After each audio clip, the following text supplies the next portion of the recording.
mu masaha ya saa 5 z'amanywa kuri uyu wa gatanu nibwo urukiko rukuru rwafashe umwanzuro wo kurekura by'agateganyo Diane Rwigara n'umubyeyi we Adeline Mukangemanyi Rwigara nyuma yo kumva icyifuzo cyabo cy'uko barekurwa.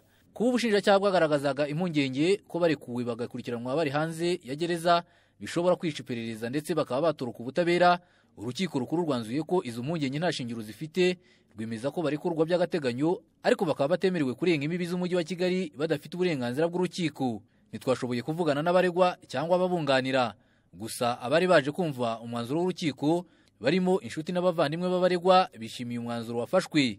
Nta cyatuma tudashimima ubutabera bwo mu Rwanda ni bwiza, umva disi we turabwishimiye buragahoraho bukorana n'Imana yo mwijuru turanabusengera. Ubushize ubwo twavuye hano hari kwa kabiri, igihe twari hano hari kwa kabiri, twagiye dufite icyizere kuko twabonye uburyo ubutabera bwacu ari bwiza kandi bugiye gushyira ibintu mu ngiro. Burakabaho buragahoraho.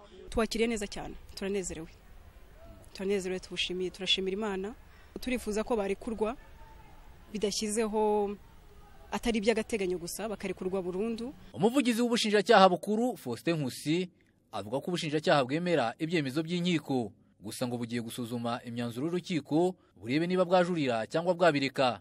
Urubanza rutyakomeza mu mizi, ngira ngo tutegure kuranishwa mu mizi, byanatangiye dukomeze tuburanishwe urubanza rwacu mu mizi dutanga ibimenyetso byacu. Ikindi turaza no kureba niba ibyo byo byashoboka kuba wenda icyemezo cyajurirwa cyangwa se kitajurirwa, nibyo turaza kubyigaho turebe niba bizakorwa nyuma yo gusoma icyemezo neza cyatanzwe.